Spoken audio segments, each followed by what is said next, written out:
Queridos hermanos, les saludo en nombre del Señor. Damos gracias al Señor una vez más porque podemos saludarnos aún a la distancia todavía. Creo que cada uno de nosotros debemos glorificar el nombre del Señor por lo que Él nos ha dado, por lo que Él nos da cada día, por tener su bendición, tener nuestra familia, el sustento, que Él ha provisto en todas nuestras necesidades y por lo tanto debemos glorificar el nombre del Señor a través de la oración, a través de la alabanza. Creo que cada uno de nosotros podemos y tenemos esa facultad que el Señor nos ha dado de poder alabarle, de poder bendecirle. Y también en este día queremos una vez más compartir su palabra, esta palabra que nos ayuda, que nos fortalece, que nos renueva, que nos motiva cada día a poder agradecer al Señor y saber que Él está preocupado de cada uno de nosotros. Vamos a ir al libro de Hebreos, capítulo 4, versículo 1 al 13. Hebreos, capítulo 4, versículo 1 al 13. Y le damos lectura en el nombre del Señor. Temamos, pues, no sea que, permaneciendo aún la promesa de entrar en su reposo, alguno de vosotros parezca no haberla alcanzado. Porque también a nosotros se nos ha anunciado la buena nueva como a ellos, pero no les aprovechó el oír la palabra por no ir acompañada de fe en los que la oyeron. Pero los que hemos creído entramos en el reposo, de la manera que dijo: por tanto, juré en mi ira, no entrarán en mi reposo, aunque las obras suyas estaban acabadas desde la fundación del mundo. Porque en cierto lugar dijo así del séptimo día, y reposó Dios de todas sus obras en el séptimo día. Y otra vez aquí, no entrarán en mi reposo. Por lo tanto, puesto que falta que algunos entren en él, y aquellos a quienes primero se les anunció la buena nueva, no entraron por causa de la desobediencia. Otra vez determina un día, hoy, diciendo, después de tanto tiempo, por medio de David, como se dijo: si oyeres hoy su voz, no endurezcáis vuestros corazones. Porque si Josué les hubiera dado el reposo, no hablaría después de otro día. Por tanto, queda un reposo para el pueblo de Dios, porque el que ha entrado en su reposo también ha reposado de sus obras, como Dios de las suyas. Procuremos, pues, entrar en aquel reposo, para que ninguno caiga en semejante ejemplo de desobediencia. Porque la palabra de Dios es viva y eficaz, y más cortante que toda espada de dos filos, y penetra hasta partir el alma y el espíritu, las coyunturas y los tuétanos, y discierne los pensamientos y las intenciones del corazón. Y no hay cosa creada que no sea manifestada en su presencia. Antes bien, todas las cosas están desnudas y abiertas a los ojos de aquel a quien tenemos que dar cuenta. Amén. Que en esta mañana cada uno de nosotros podamos ser fortalecidos, podamos ser renovados, podamos atender a la palabra del Señor cuando Él está hablando de que no debemos ser incrédulos o desobedientes como lo fueron el pueblo de Israel. Dice, comienza el capítulo con un aviso a evitar la incredulidad a la que se refiere en el capítulo 3, versículo 19 del mismo libro de Hebreos, y dice: temamos pues, no sea que, permaneciendo aún la promesa de entrar en su reposo, alguno de vosotros perezca no haberla alcanzado. Qué importante es poder tener en cuenta que debemos temer a Dios. Y desea que, dice, permaneciendo aún la promesa de entrar en su reposo, alguno perezca no haberla alcanzado. Porque también a nosotros, dice, se nos ha anunciado la buena nueva de salvación. Hemos sido evangelizados. En otras palabras, el Señor ha dejado el evangelio para que nosotros podamos creer. Y los que hemos creído y aún los que no han creído, puedan también un día entrar en el reposo. Dice, como a nosotros se nos ha anunciado el Evangelio, hemos sido evangelizados como a ellos, pero la palabra que ellos oyeron no les aprovechó, dice, por no ir acompañada de fe. ¿A quién se está refiriendo? Al pueblo de Israel. Cuando ellos salieron de la esclavitud de Egipto, tenían una promesa de entrar en una tierra prometida para reposar, para descansar. Pero todos aquellos que salieron allí de Egipto, salvo Josué y Caleb, los demás perecieron por la desobediencia, por no creer. No alcanzaron a llegar a poder disfrutar de esa tierra que Dios les había prometido. Dice, no habiendo sido mezclada con la fe. Es tan importante la fe para creer, sobre todo aquellas cosas que no vemos, aquellas cosas que están escritas, pero no las hemos visto, no hemos tenido nosotros la visión o no tuvimos en este tiempo, pero creemos a la palabra de Dios. Dice, notemos los detalles siguientes que podemos nosotros escudriñar y ver cuál es el motivo, cuál es el fin de esta palabra. Dice, recordemos que el reposo que el autor sagrado viene hablando no es la salvación eterna, sino una íntima comunión con Dios. Tenemos entonces que el reposo es una íntima comunión con Dios que debemos tener a diario. No debemos dejar esa comunión. Dice, con la satisfacción que comporta el haber llevado a cabo con diligencia una tarea importante. Con diligencia debemos entonces atender a esta salvación. Equivale pues a la amplia entrada que Pedro menciona en 2 de Pedro 1:11. Aunque la salvación no es por obra, dice, ha de manifestarse de alguna manera en obra. Aunque la salvación no es por obra, para que ninguno de nosotros nos jactemos de que hemos hecho obras importantes y a través de esas obras hemos sido salvos. La salvación no es por obra, pero debe la salvación, cuando hemos sido salvos, tener obras que hablen realmente que somos un pueblo del Señor.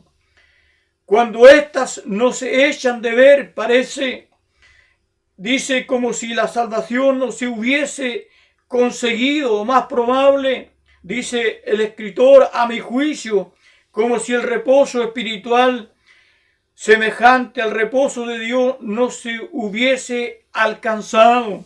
Cuando no hay obra, entonces, cuando no hay una vida de consagración, cuando no hay una vida entregada al Señor, no hay obra. Parece entonces que no hay ninguna diferencia en nosotros. Es importante las obras para acompañar esta salvación que el Señor nos ha regalado. Dice, según los manuscritos más importantes, la última frase del versículo 2 debe traducirse de modo siguiente: por no estar unidos con fe a los que escucharon la palabra, por no estar unidos con la fe a los que escucharon la palabra. Y eso también va para nosotros. Si hemos escuchado la palabra, debemos colocarla y pedirle al Señor que nos dé fe para creer a las promesas que Él está hablando cada día a nosotros. Los que escucharon en el incidente que sirve de fondo a toda esta parte de la epístola, dice Números 14, fueron Moisés, Aarón, Josué y Caleb los que escucharon y pusieron esta palabra por obra, creyeron a la palabra de Dios. Estos jefes del pueblo hubieron llevado al reposo a todos los que a ellos se unidos, dice, al aceptar su fe. Ellos en efecto no solo meramente oían la palabra anunciada, sino que la habían escuchado. con el sentido de hacer la suya y aceptarla con la fe y seguirla. Esa es la importancia entonces, aceptar la palabra con la fe y seguirla y seguir haciendo lo que la palabra demanda de cada uno de nosotros. Tengamos siempre presente que el objeto de esta fe no era la eficacia de la sangre redentora del Mesías. Allí ellos no estaban allí en esa fe. No hablaba de la sangre redentora de nuestro Señor Jesucristo, tipificada en el Cordero Pascual, sino la promesa de entrar en el reposo en la tierra prometida, como dije al primero o anteriormente a esto. Ellos tenían una promesa de entrar en la tierra prometida, pero no escucharon, no creyeron, no la aceptaron con fe. El autor pasa a continuación a examinar la condición presente de los cristianos en general y de los creyentes judíos en particular, con respecto al reposo espiritual tipificado en el reposo al que Josué iba a introducir al pueblo de Israel. Lo que el autor quiere decir en los versículos 3 y 10 es lo siguiente: Dios prometió a los israelitas el reposo, la entrada en Canaán, según vemos en el versículo 1. Sin embargo, algunos entraron en el reposo. Para que la promesa de Dios se mantenga firme a pesar de la incredulidad de muchos, Dios prorroga el plazo para entrar en su reposo. Los que escucharon la palabra y la creyeron, Moisés, Aarón, aunque estos dos no entraron por diferentes causas en el Canaán material, Josué y Caleb sí pudieron entrar al final conforme a los manuscritos más importantes. Fueron como los pioneros en entrar al reposo. Ellos fueron los que llevaron a esa nueva generación a entrar en el reposo que Dios había prometido al pueblo que perece en el desierto por la incredulidad, no tener fe. En un plano superior espiritual, predicho por boca de David, vamos entrando, presente de indicativo, los que creímos literalmente, y queda todavía la puerta abierta para todos los israelitas espirituales que escuchen la palabra de Dios y crean a la promesa de entrar en el reposo de Dios. ¿En qué consiste pues el reposo espiritual al que habla el autor de esta epístola? En todos estos versículos, el autor compara el reposo espiritual del pueblo de Dios, el reposo mismo de Dios, que este reposo es en efecto espiritual. Se confirma con el versículo 8, porque si Josué les hubiera dado el reposo, no hablaría de otro día, dice, después de esto, después de la ya antigua entrada en Canaán. El único reposo que queda espiritual, reposo de las obras.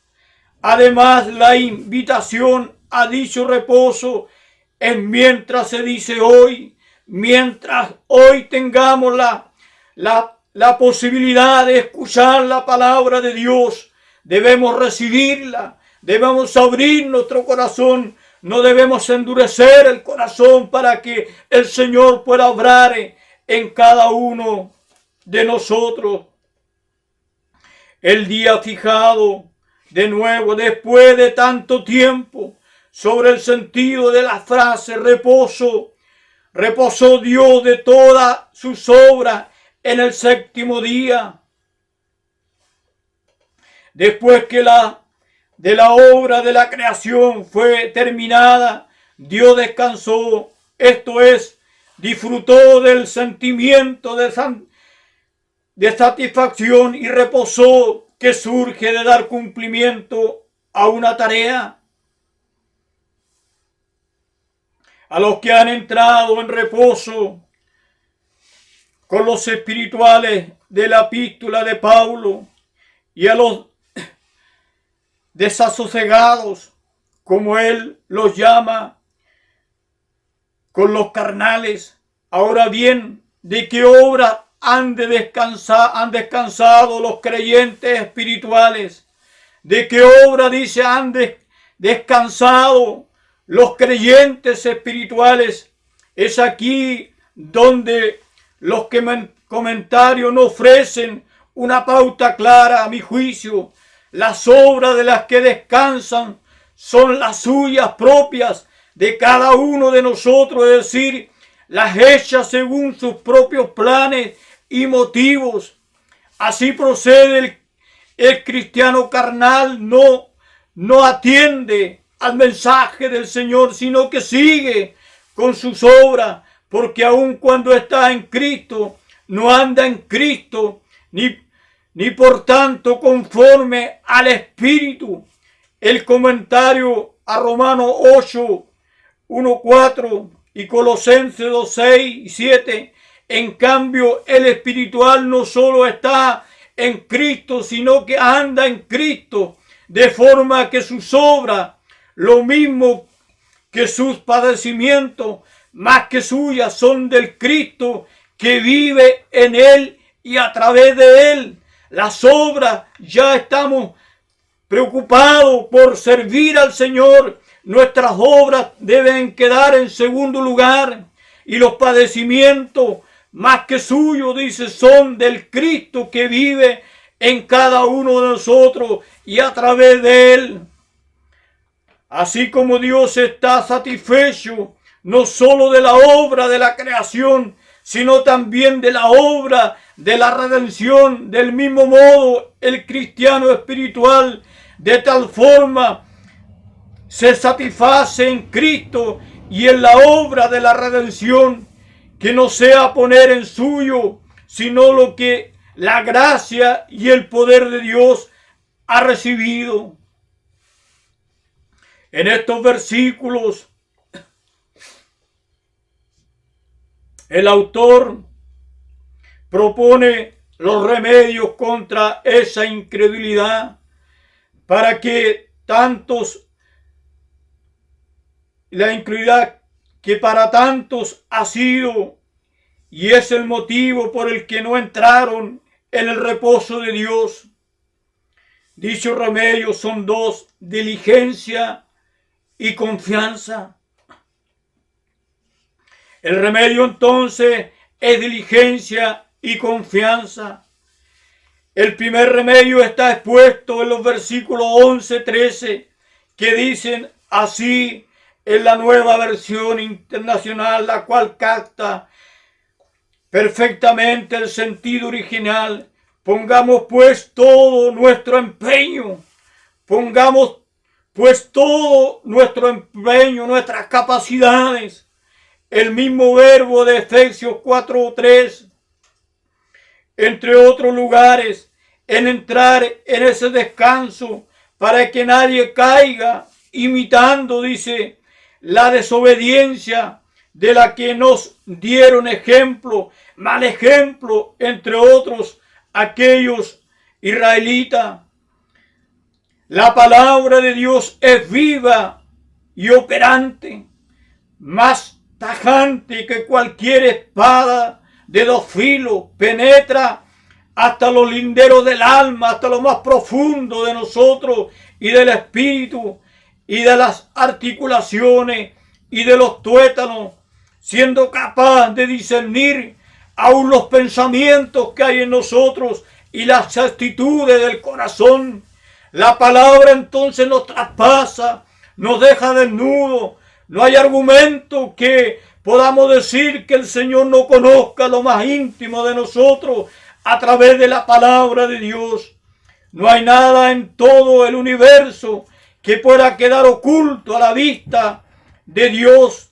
Todo está desnudo y al descubrimiento ante los ojos de aquel a quien hemos de rendir cuentas.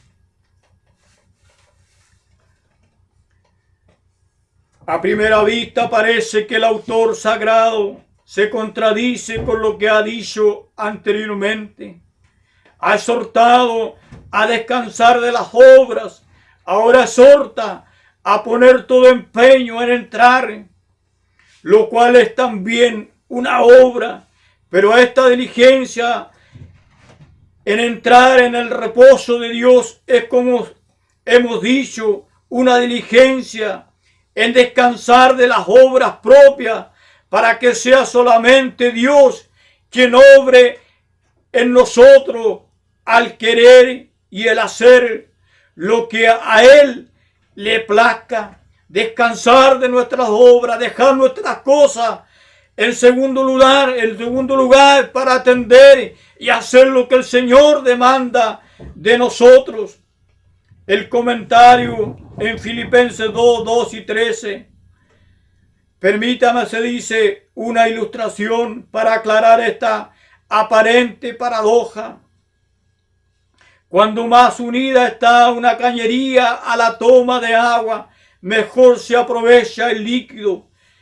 Si hay fisuras o empalme defectuoso por allí, se pierde el agua. Debemos estar entonces bien unidos, que no haya ninguna fisura en nosotros donde estemos dando lugar a otra cosa que no sea primeramente el honrar y servir a Dios. Ahora nos invita a poner todo empeño para que nadie caiga imitando la desobediencia de la que nos dieron ejemplo. Esto es como cayeron en el desierto los que desobedecieron. Esa caída ahora espiritual es una parte del Dios vivo, aunque se parece un paralelismo con el cayeron. De insinúa que hacer ver Calvino que ha de tomarse, parecer físicamente o para hablar con mayor claridad, no por el pecado, sino por el castigo. En todo caso, esa caída no comporta la pérdida de la salvación, sino una comunión con Dios. Entonces tenemos que tener una comunión con Dios, un reposo a diario donde podamos tener la seguridad, la certeza de que somos fieles a Dios. No habla de una pérdida de salvación, porque mientras tengamos vida, tenemos la oportunidad de podernos volver. Pero a diario tenemos que tener un reposo en nuestra vida, una seguridad, una certeza de que estamos en una comunión abierta con Dios. Algo de la mayor importancia para que el empeño en entrar corra por los cauces legítimos es escudriñar íntimamente las motivaciones del corazón tan perverso y engañoso como es. Escudriñar íntimamente las motivaciones del corazón, que es tan perverso y engañoso el corazón en nosotros.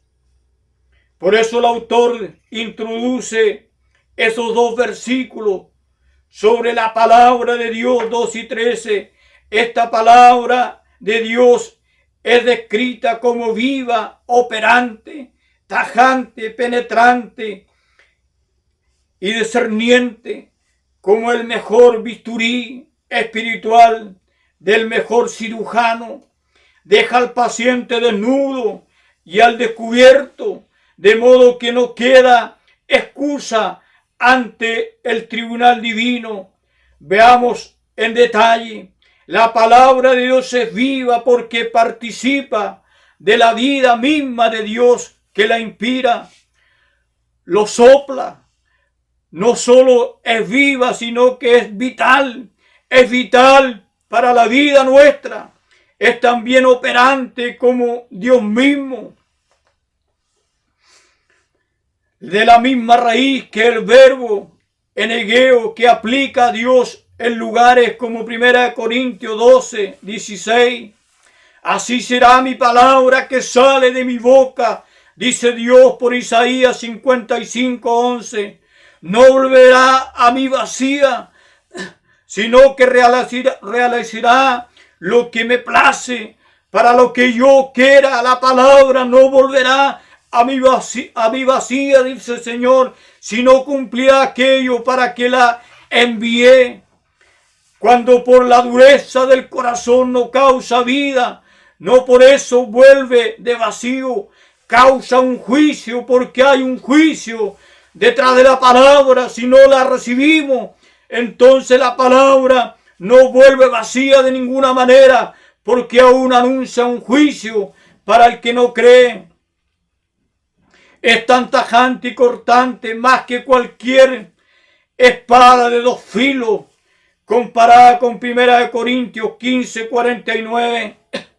El vocablo aquí que usa el autor para espada es macaira, el mismo de Efesios 6, 17, mientras que en todos los citados lugares de Apocalipsis el vocablo griego es ropaía, la espada larga de ataque. Es una daga corta que en Efesios 6, 17 indica la defensa cuerpo a cuerpo, mientras que aquí figura del bisturí del cirujano operador y está destinada a curar al amigo, mientras que la ropaía de Apocalipsis está destinada a destruir al enemigo. Entonces hay dos espadas diferentes, una que cura y otra que trae a destruir al enemigo.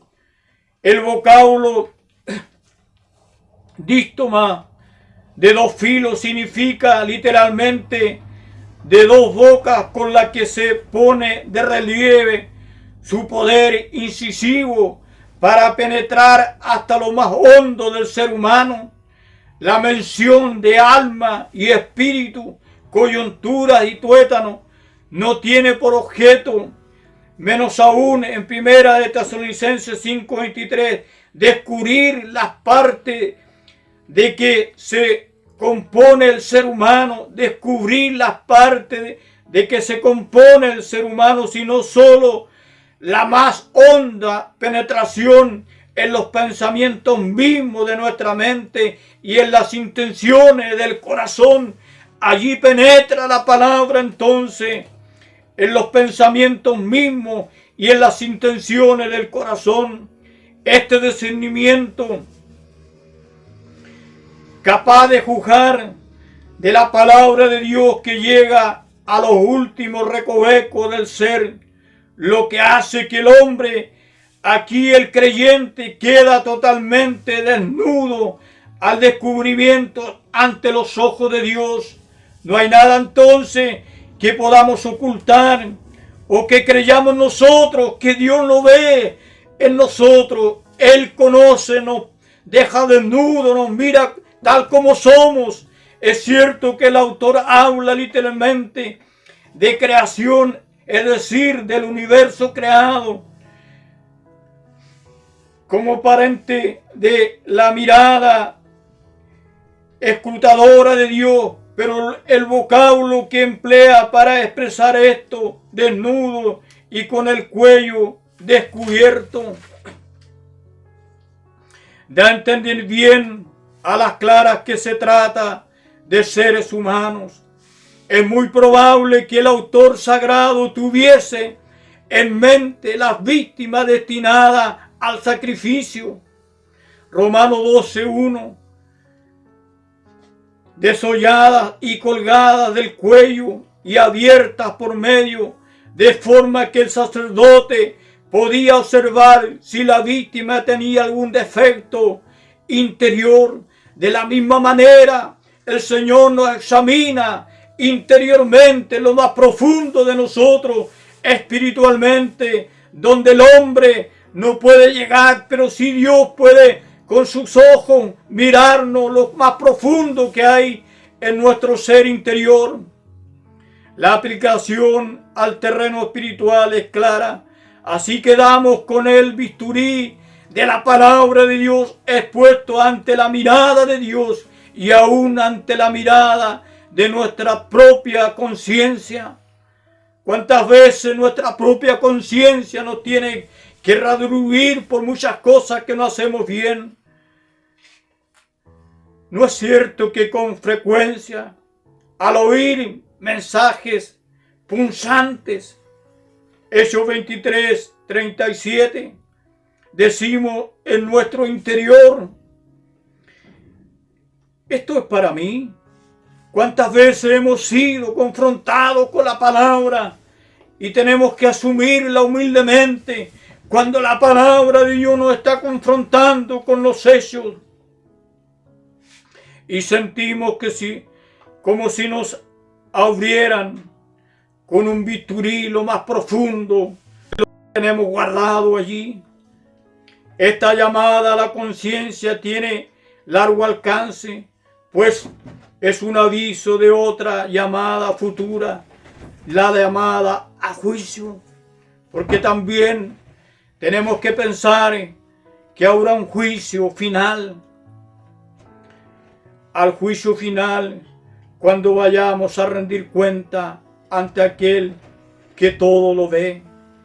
Qué importante es entonces poder sacar de nosotros toda incredulidad y poder acompañar el mensaje de la palabra de Dios y poder tener reposo cada día, descansar en nuestro interior, tener la seguridad de que lo que hemos hecho en el día ha sido agradable a Dios, no ha sido desagradable a los ojos de Dios. Y también tenemos que tener claro que en algún momento tendremos que enfrentarnos cara a cara al Señor y allí quedaremos abiertos, sin nada que podamos ocultar de lo que hicimos en nuestra vida. Que en esta mañana podamos ser renovados a través de esta palabra, podamos ser bendecidos, podamos atender cada día el mensaje de Dios, y también todo aquel que no cree o que no ha creído todavía, sepa que hay un momento especial.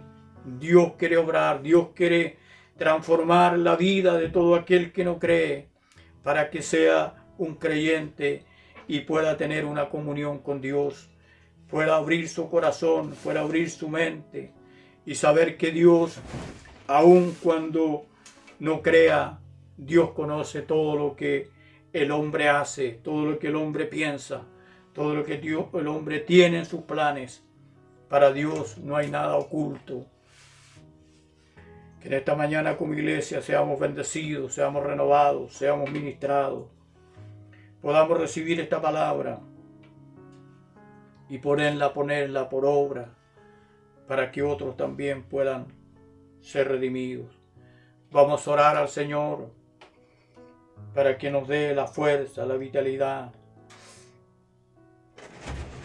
de poder tener ese reposo cada día en el Señor. No seamos como los israelitas que teniendo la oportunidad de llegar a la tierra prometida, perecieron en el desierto por no creer a las promesas de Dios.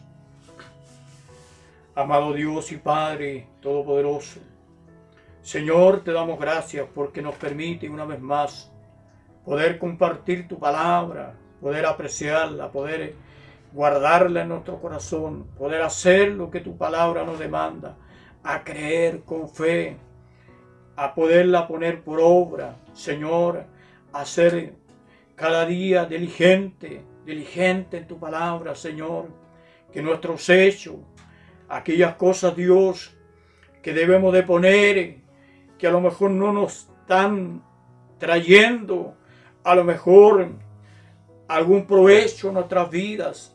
¿Cuántas veces, Señor, mal gastamos el tiempo en otras cosas que no son necesarias y que debiéramos atender ese tiempo para orar, para clamar, para examinarnos, que nuestra propia conciencia, Señor, nos reprenda? Amado Dios, que tú nos ayudes, Padre amado, para que no seamos desertores, sino seamos hacedores de tu palabra, Señor, teniendo los medios, las facultades. Muchas veces no las hacemos, Señor mío. Señor, que la iglesia sea renovada, sea bendecida, sea diligente. Señor mío, el clamor de tu pueblo suba delante de tu trono, Dios, como un perfume agradable, Señor. También os oramos en esta mañana por nuestra nación, Señor mío. Te damos gracias, Dios, porque nuestra nación ha habido, Señor, abriéndose cada día más. Esta enfermedad ha ido, Señor, decayendo. Padre amado, rogamos que tu gracia se siga manifestando, que tú puedas bendecir, Señor, nuestras autoridades, nuestro país, Señor, y por sobre todo esta enfermedad siga decayendo, Padre amado, que esas nuevas variantes, Señor, las vacunas puedan ser competentes para que no se vuelva un rebrote, Señor, en nuestro país. Señor, rogamos también por las naciones vecinas, por aquellas naciones que tienen menos recursos, Padre amado, que otras naciones puedan apoyar, puedan ayudar, para que esta pandemia pueda decaer en todo el mundo, Padre amado, y no sea nuestro país también contaminado nuevamente, Señor. Señor, glorifícate en nuestras autoridades, glorifícate en este país, que encomienden, Señor, los gobernantes, el destino de esta nación en tus manos, Señor. Te rogamos, Señor, en el nombre de Jesús, gracias por el privilegio que nos concede de llamarnos tus hijos, Señor, en el nombre de Jesús. Amén y amén. Que el Señor les bendiga, queridas hermanas y amados hermanos, y a pronto, si el Señor así lo permite, nos vamos a reunir ya en una forma presencial. Así que debemos estar orando por ello también, para que esto pueda seguir declinando y se pueda seguir manteniendo esta libertad de toda esta pandemia. Amén. Que el Señor les bendiga grandemente.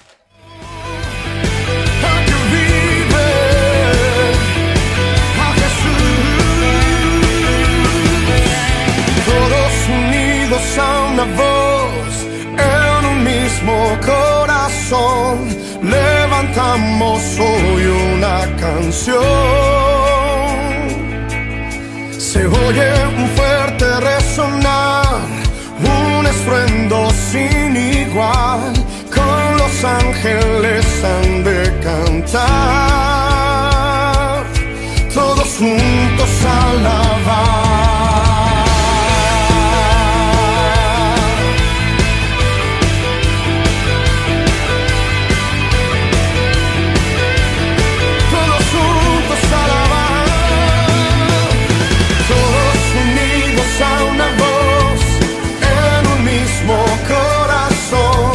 Levantamos hoy una canción.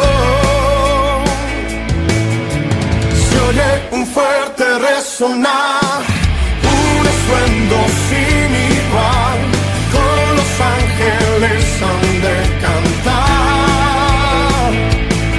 todos juntos a alabar, todos juntos a alabar.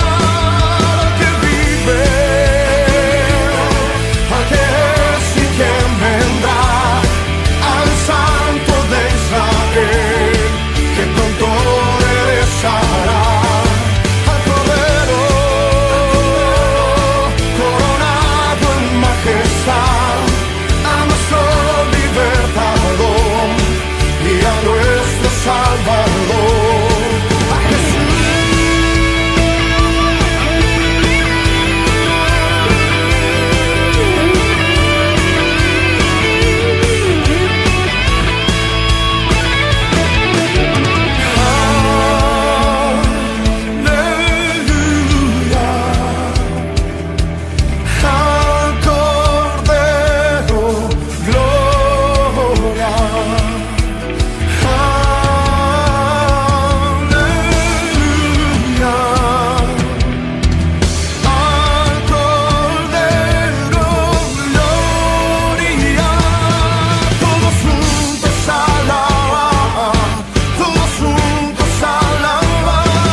Jesús.